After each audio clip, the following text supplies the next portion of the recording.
Now, for our purposes today, I want to pick out prophecies about the Jewish people themselves. Not so much about the nation or the state, but the Jewish people themselves. You see, when you visit Israel today, you immediately notice two groups of people. They're known as the secular Jews and the Orthodox Jews. The secular Jews have no specific form of religion, really. They're not committed to anything. They are your everyday modern Jew who looks just like any other Western person that might even be visiting the place, except most of them are walking around with guns over their shoulders. And then on the other hand, you have the Orthodox Jews. And they stand out because of their code of dress. And those codes can change quite a bit.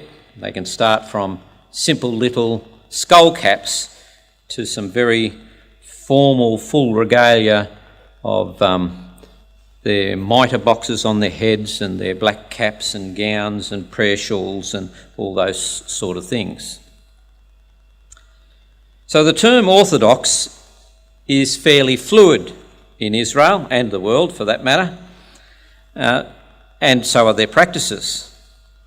So you will have, say, Coptic Jews that are influenced by their Egyptian history and their African diaspora, or you could have Sephardic Jews who are influenced by their Spanish and Portuguese diaspora, and then you have the Ashkenazi Jews, which are influenced by their German diaspora, and then you can get Orthodox Jews and ultra-Orthodox Jews, and then you can get Hasidic Jews and Haredi Jews, and you can have Ashkenazi, Hasidic, ultra-Orthodox, etc., etc., etc. So there's a great variety of these Orthodox Jews, all of which have their own different beliefs and practices and focuses. But they all come under the same banner of Orthodox Jews or Judaism. And all of them are in unbelief of the Messiahship of Jesus. Now, for our purposes, we will focus largely on the Orthodox Jews because really they do wield quite some influence even amongst the secular Jews. For example, at the moment, the caretaker Prime Minister of Israel, Yair Lapid, is a secular Jew. However, it was only about 5 or 6 or 7 years ago that he was the politician who pushed the hardest for military exemption for ultra-Orthodox Jews. So clearly, the ultra-Orthodox Jews had wielded some influence upon Mr. Lapid. You know, there's this other example in more recent times. You'll remember lately they've had the American elections. And Mr. Trump, just before those elections, you'll remember, was pulling together all these accords with these Arab nations around him, United Arab Emirates and Bahrain and so forth, and he was getting these great economic ties happening for Israel. He was doing them a great lot of good. And then came the election. And when the election was done and dusted and Mr. Donald Trump missed out, they had a look at what the voting criteria were as far as those who had voted, and they looked at the Jewish section, because surely the Jewish section was going to be supported by the Jewish section would support Mr. Trump. Turned out they didn't. They in fact supported Mr. Biden. And the reason for that was because the ultra-Orthodox Jews who remain in America today were the ones who said, right back in 1948, you do not go back to Israel. Israel should not be a state. Messiah has not returned. He hasn't built a temple. We shouldn't be in the land of Israel. And so these ultra-Orthodox Jews had an influence upon the Jewish voters in America, and they all voted for Mr. Biden. So these ultra-Orthodox Jews, and the Orthodox Jews as a whole, do have a big influence on the people of Israel, whether they're secular or Orthodox. Well, let's go back in history then to establish some of the original Orthodox roots. We'll come to Deuteronomy chapter 7. This is going to be the law of Moses now as understood by Judaism. But listen to it on its first pronunciation. Deuteronomy 7 verse 1. When Yahweh thy Elohim shall bring thee into the land whither thou goest to possess it, and hast cast out many nations before thee, the Hittites and the Girgashites and the Amorites and the Canaanites and the Perizzites and the Hivites and the Jebusites, 7 nations greater and mightier than thou. And when Yahweh thy God shall deliver them before thee, thou shalt smite them and utterly destroy them. Thou shalt make no covenant with them, nor show mercy unto them, neither shalt thou make marriages with them. Thy daughter thou shalt not give unto his son, nor his daughter shalt thou take unto thy son, for they will turn away thy son from following me, that they may serve other gods. So will the anger of Yahweh be kindled against you, and destroy thee suddenly. But thus shalt ye deal with them. Ye shall destroy their altars, break down their images, cut down their groves, and burn their graven images with fire. For thou art an holy people unto Yahweh thy Elohim. Yahweh thy Elohim hath chosen thee to be a special people unto himself above all people that are upon the face of the earth. Now, this law actually preserved the Jewish race for 2,000 years of dispersion. They saw themselves as holy, chosen, special, picking up the words out of this law of Moses. They did not allow mixed marriages. And this was easily policed by them, because if you're a Jew, to get married, you've got to go to a rabbi who was an Orthodox Jew. And so this law was wholly just and good for them if it was administered correctly. You see, verse 4 tells us why they were not to marry Gentiles, for they will turn away thy son from following me. Now look, we understand that. That's what we practice too, for the same reason. But somewhere along the historic timeline, Orthodoxy changed the reason by focusing now just on verse 6, for thou art an holy people unto Yahweh thy Elohim. Yahweh thy Elohim hath chosen thee to be a special people unto himself, above all people that are upon the face of the earth. And so Orthodoxy said, you do not marry Gentiles because we are special and holy and chosen, and we're above all those dirty goyim. Goyim being the word for Gentiles, plural. So by the time that Christ arrived upon the scene, they were exhibiting this very attitude, and not just in marriages either. You know, they had a practice in Christ's day that when they travelled abroad, upon returning to the very border of the Holy Land, they stopped, they undid their sandals, they stepped barefooted into the Holy Land, they reached back over, picked up their sandals, shook the dust off them, the dirty Gentile dust, put them back into the Holy Land and put them on, and away they went. Such was their attitude towards the Goyim. Even their dirt was dirty, and they'd have nothing to do with it. Now, you come with me to Luke chapter 20, where the Lord told a parable of the vineyard. One of several parables he told of the vineyard. And in this one, the owner sends his servants to receive the fruits of the vineyard, and the servants were beaten and hurt and sent away empty. And in the end, he sent his beloved son, whom they also killed. Now, you look at this in Luke chapter 20 and verse 15. So they cast him out of the vineyard and killed him. What therefore shall the Lord of the vineyard do unto them? He shall come and destroy these husbandmen, and shall give the vineyard to others. And when they heard it, they said, God forbid. You see, the Jews in Christ's day said, God forbid. They knew that they were the husbandmen in the parable. They knew that the Lord of the vineyard was God. They knew that Jesus was saying that God was going to destroy the Jewish husbandman and then give his vineyard to other nations, the Goyim. And in utter horror of such an idea, they said, God forbid, this is no way possible that God would ever give his kingdom to dirty Goyim, ever.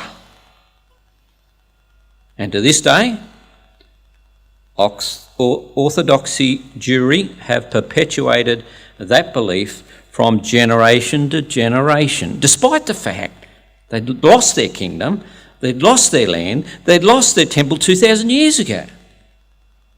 Surely, wasn't that God destroying the Jewish husbandman? And you know, for 2,000 years, they had wandered from Goyim to Goyim, nation to nation. And you know, no matter what nation hosted them, they, the Orthodox Jews, still treated them as dirty Goyim. Only they were the special people.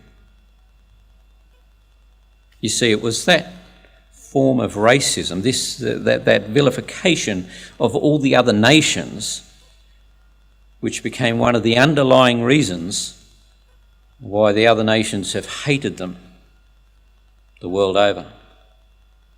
Their segregation and their aloofness and their unusual orthodox practices became odious to their host nations. But after 2,000 years, they still haven't learnt.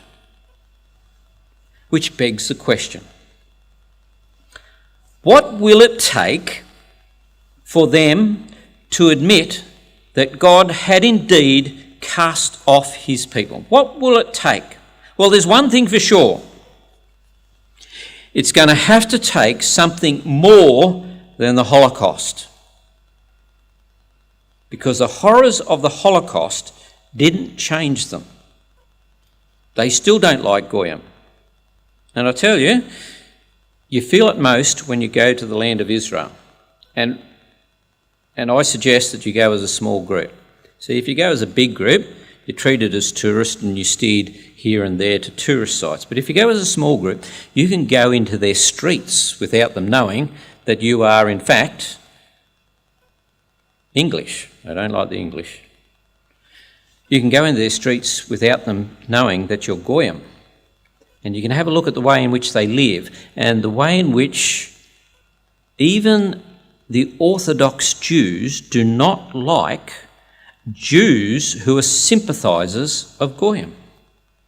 Let me tell you about an experience of mine on my first trip to Israel. Mind you, I thought I was going to be a little clever. I thought I'd subtly sidle up to this Orthodox Jew and ask him about Isaiah 53, and I'd use the Ethiopian eunuch's statement, of whom speaketh the prophet this, of himself or of some other man. So I sidled up to this man who was in his full regalia, and I said to him, excuse me, can I ask you a question about Isaiah chapter 53? And the response I got was a whole heap of Hebrew words, and he just then walked off. And the only Hebrew word I understood was goy, singular for goyim. He had no time for me because I was goy.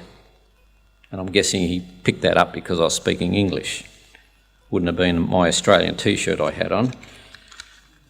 But they've got no time for goy or goyim.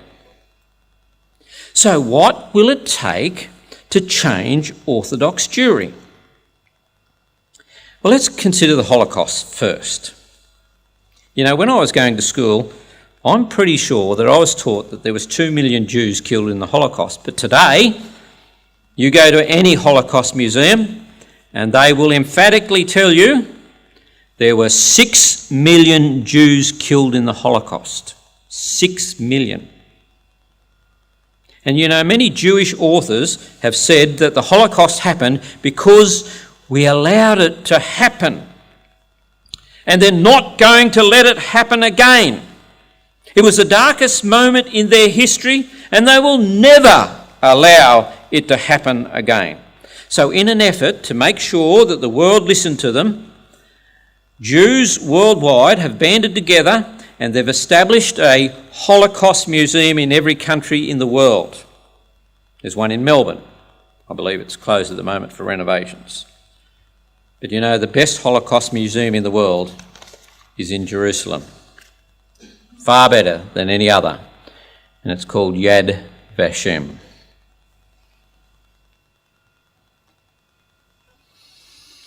And I've been to Yad Vashem twice, 10 years apart.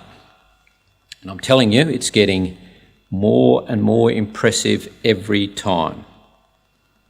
You see, the Jews know how to make an impression, to make a visual impact that will last forever. So much so that, well, you can ask, no, you can't ask my wife, she didn't come here, but when she walked out of Yad Vashem, she said, "The shoes. Did you see the pile of shoes? I will never forget the shoes." And that's exactly what the Jews want. They want to make that impression. They want you to feel their pain and their shame and their reproach so that never happens again. Again, whatever pronunciation. Now it's time to turn our attention to Isaiah chapter 49. Let me tell you that as you turn there, this prophecy is no different to any other prophecy in that the initial audience was meant to see some relevance in their own days. Just as Deuteronomy 18 said, "When a prophet speaketh in the name of Yahweh, if the thing follow not, nor come to pass, the prophet hath spoken presumptuously, thou shalt not be afraid of him." So for every prophecy, the people of the day were to see some sort of relevance in those days so that they would then attest to the veracity of the prophet. But the more interesting element is always the secondary and or the tertiary application of these prophecies. Okay, so here's Isaiah 49. Let's read verse 1 and 2. "Listen, O isles, unto me, and hearken, ye people from far. Yahweh hath called me from the womb, from the bowels of my mother hath he made mention of my name, and he hath made my mouth like the sharp sword, and in the shadow of his hand hath he hid me, and he made me a polished shaft, in his quiver hath he hid me." Now, of whom doth the prophet speak? Well, initially, that could be said of Hezekiah, called from his mother's womb, specially sharpened for a particular job, and so that he could see the folly of his father. And then he was hidden away so that he survived his father's rampage to offer all his children unto Moloch. So it could be said of Hezekiah, and that's why verse 3, and it says, "And said unto me, Thou art my servant, O Israel, in whom I will be glorified. Then I said, Well, I've laboured in vain. I've spent my strength for naught and in vain. Yet surely my judgment is with Yahweh, and my work with my Elohim." And so Hezekiah, actually in Isaiah chapter 37, when Rabshakeh was rattling on the gates of Jerusalem, and all hope appeared to be lost, Hezekiah sent a message to Isaiah and he said, "The children are come to the birth, and there's not strength to bring forth." You see, Hezekiah was describing how he had conceived this embryo of a spiritual nation out of the darkness of Ahaz's apostasy, and just as that spiritual baby is about to be born, Sennacherib's army is bashing on the gates to destroy them. "I've spent my strength for naught and in vain." See, it's talking about Hezekiah. No, you and I know better than that. The secondary fulfillment is more interesting and more thorough. This is about Messiah. He was called from his mother's womb by name.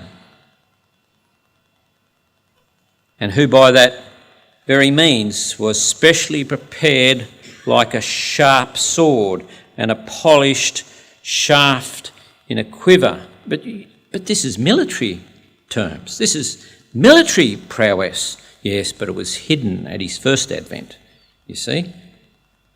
He was Yahweh's servant. He was the Prince with Ale, in whom God would be glorified, but he wasn't correctly understood at his first advent. And he laboured amongst the Jews in vain. Even his own disciples forsook him and fled at the moment of his greatest need. And he could say, I've spent my strength for naught, there's no one here. But verse 6 says, and he said, it is a light thing that thou shouldest be my servant to raise up the tribes of Jacob and to restore the preserved of Israel. I will also give thee for a light to the Gentiles, that thou mayest be my salvation unto the end of the earth.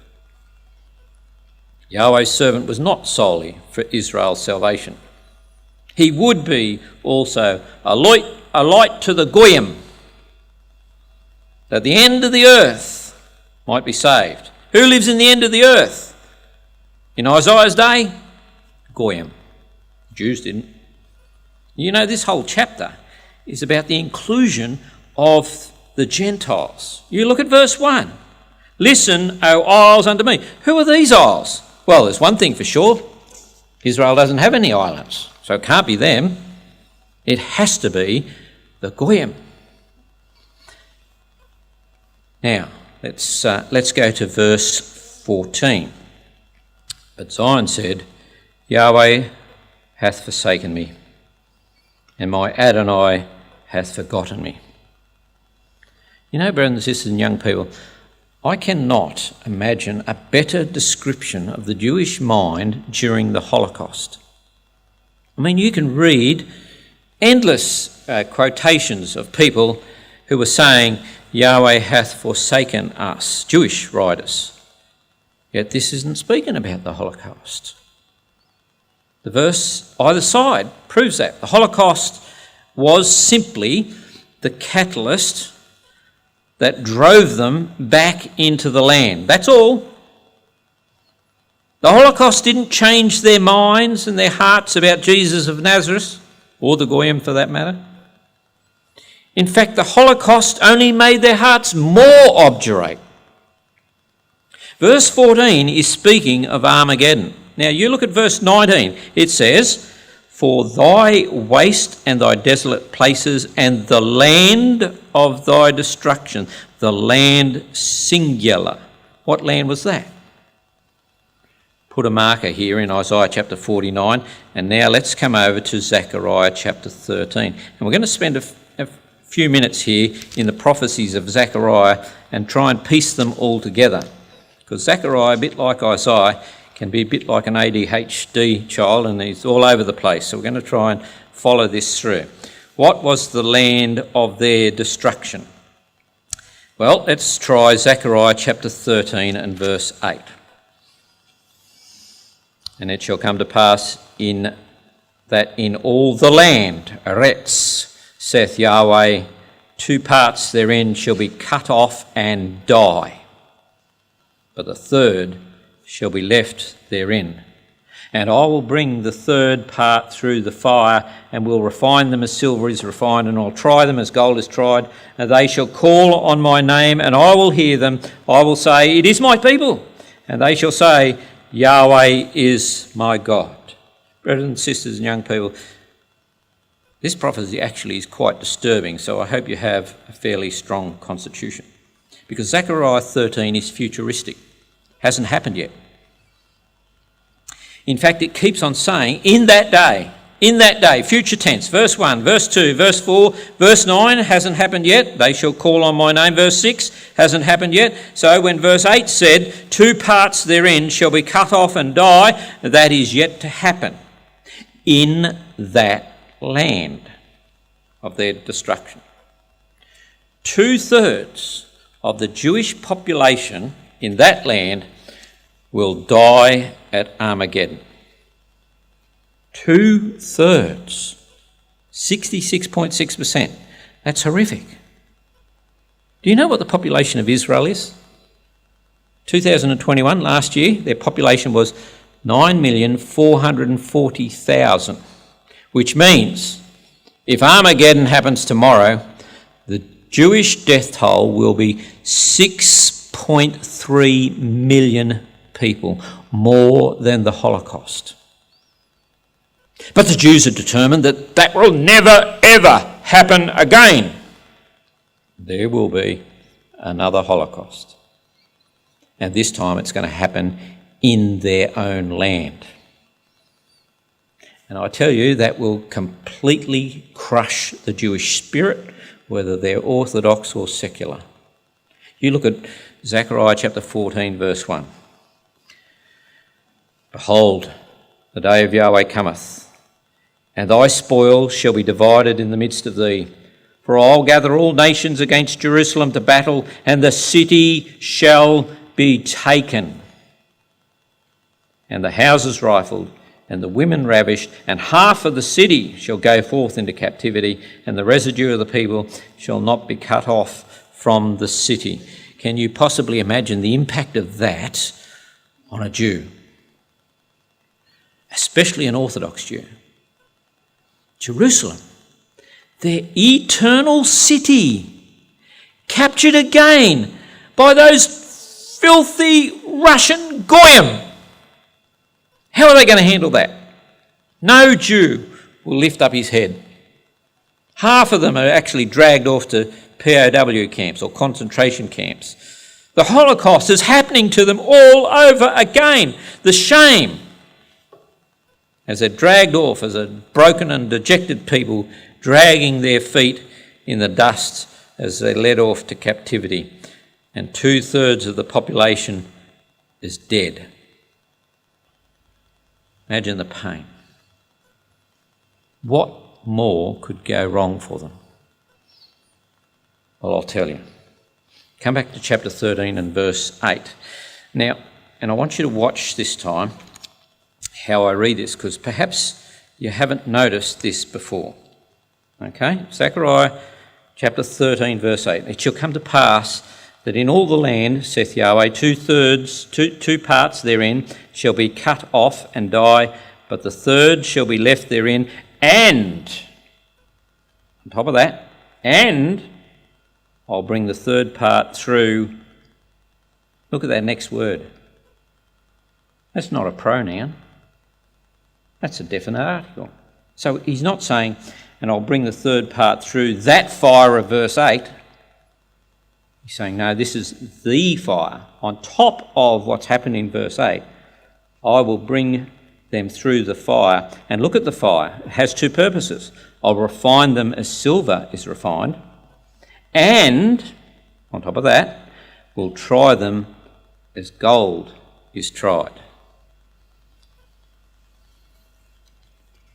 What more could God do to them? A lot.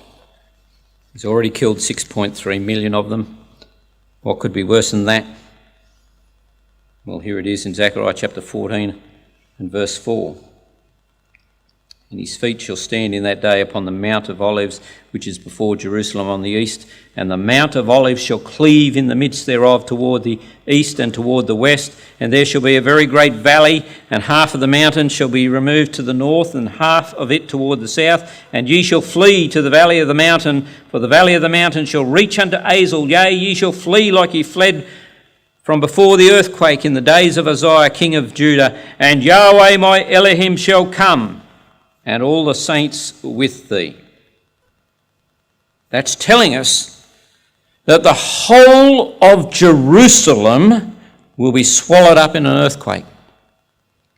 The whole city gone. Verse 10 tells us that it will be just this great big flat plain as far as you can see. Ezekiel 38 and verse 20 tells us that every wall in Jerusalem shall fall to the ground. Every wall, including the Wailing Wall, fall to the ground. The whole city is going to disappear. You imagine the decimated Jews watching their whole city crumble and fall to pieces.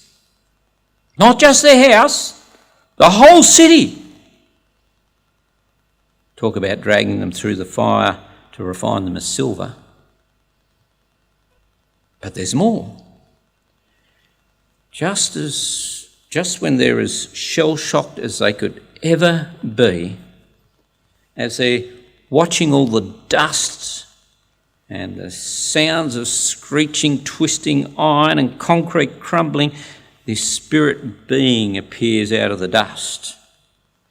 And their captors, their Russian captors, bolt and leave them behind. And from behind this spirit being comes this spirit army that pursues after their captors. But the captain remains. And the captain leans over to help the Jews to lift them up out of the dust of the earth. And they notice something. Zechariah 13 and verse 6, and one shall say unto him, what are these wounds in thine hands? And then he shall answer, those with which I was wounded in the house of my friends. I don't know how to express that moment, brothers and sisters. You imagine a Jew trying to come to terms with that revelation. This was clearly their Messiah. He's come to save them, but look at his hands. And listen to what he said about those hands. Of all the things, for 2,000 years, every dirty Goyim nation of the world had said that Jesus of Nazareth was the Messiah and that we Jews killed him and that God had rejected us for doing that. And now look, we Jews got it all wrong. How could we have got it so wrong? How are we going to live with the shame of this? We're just worthless, stupid, stubborn. Talk about bringing them through the fire to refine them as gold.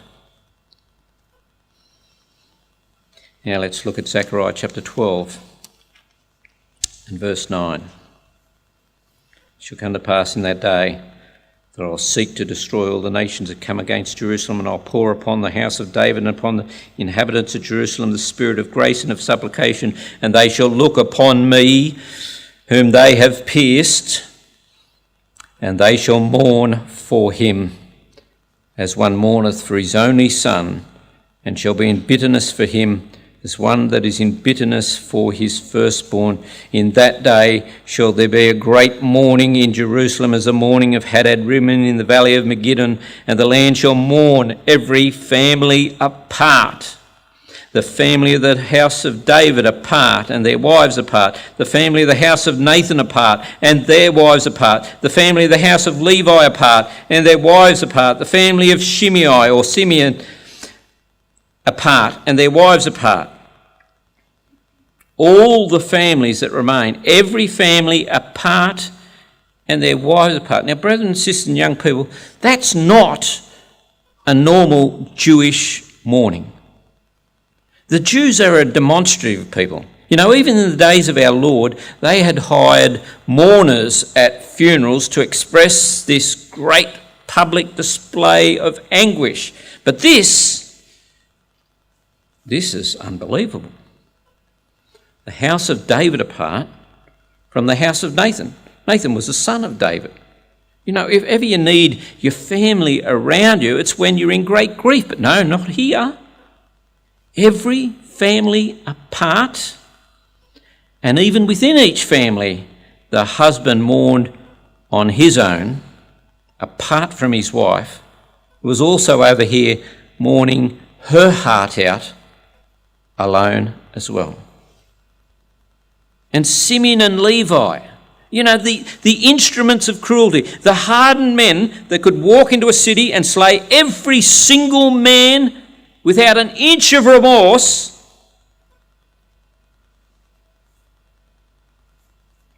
they're mourning individually apart, broken-hearted. And Levi, of all people, Levi means the joiner. They were the ones who brought the nation together by a knowledge of God's law. They couldn't keep them together. They couldn't even keep their own households together. They couldn't be joined. They each individually mourned in their own privacy and shame. Such will be the shame and the grief.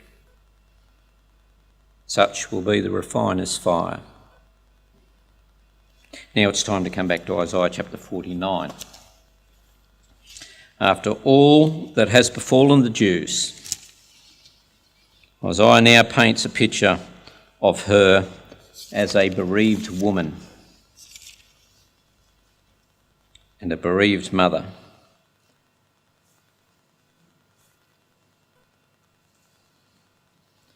Isaiah 49 verse 21. Then shalt thou say in thine heart, who hath begotten me these, seeing I have lost my children, and am desolate, a captive, and removing to and fro? And who hath brought up these? Behold, I was left alone. These, where had they been? And look, you can hear the incredulity in her voice, can't you? She was alone. She was a vagabond. She was childless. She was desolate. She had nothing. No home, no husband, no children, no money, not even a city anymore. Nothing. Completely bereft. Nothing left to live for. And totally gutted, to use an old crude fisherman's term. She's got nothing inside her anymore. No drive, no desire, no inclination. And then there's a sound of children. And they start appearing through the settling dust. And they're calling her Amy, mother. And she's shocked. Where did they come from? She truly believed that they were finished, wiped out. But here now are all these little Jewish children coming to her, and she's in shock. Here's the next generation. They're alive. There's hope. But where did they come from? Verse 22. Then saith Adonai Yahweh, behold, I will lift up mine hand to the Gentiles, and set up my standard to the people, and they shall bring thy sons in their arms, look at the margin, and thy daughters shall be carried upon their shoulders. Oh my, that is not a picture that an Orthodox Jew would relish today. You dirty goyim, you do not touch our children. No way. But look at this picture. As the margin said, the goyim bring their sons in their bosom, cuddled up close to their heart. And your daughters are happily carried on the shoulders of the goyim in a carefree manner. You see, things are different now, verse 23. And kings shall be thy nursing fathers, and their queens thy nursing mothers. They shall bow down to thee with their face toward the earth, and lick up the dust of thy feet. Well, we heard that before. What a turn of events. Kings and queens of the Goyim nations, the ones where they had been dispersed for 2,000 years, are all now coming to them and bringing to them their children to honour them as well, and to lick up the dust of their feet. The Goyim on this occasion will be prepared to admit that their own dust was indeed unholy. Well,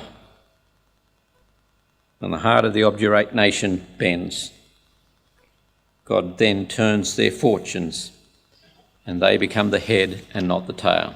It's just as Romans 11 said, they are grafted back in again into the original Jewish hope, and so all Israel shall be saved. But what a shocking journey it will be. Worse than the Holocaust. They will be brought very low. Their children are going to be slain. All their possessions gone. They've got no money. They've got no home. They've got no city. Utter desolation, weeping and gnashing of teeth, as the Lord put it. And then in Isaiah 60 and verse 9, this also happens. Surely the isles shall wait for me, and the ships of Tarshish first, to bring thy sons from far, their silver and their gold with them, unto the name of Yahweh thy Elohim, and to the Holy One of Israel, because he hath glorified thee. Not only do the Gentiles bring them their children, they also bring them silver and gold. Whoa, what a turn of events that is. You mean we don't need to set up money changes anymore and stretch the margins to make a profit and to fleece the goyim? No, the goyim will turn up and they'll just give you the money. There you go, silver and gold, have it. Unbelievable. You know, that's when Psalm 126 happens all over again. When Yahweh turned again the captivity of Zion, we were like them that dreamed. So then, let's wrap this up with this final message. The Jews are, to this day, an obdurate nation. Brother Thomas said that they would return to the land in unbelief of the Messiahship of Jesus, and he was absolutely correct. Therefore, they'll have to be brought very low. You'll have to break their pride and break their spirit and break every one of their possessions and destroy their eternal city, and he'll break their heart. And then Yahweh and his Christ will give the Jews another chance. Brothers and sisters and young people, all of us are goyim by birth. You don't get a second chance. Your only chance is right now. So do your best. The only chance you'll ever get.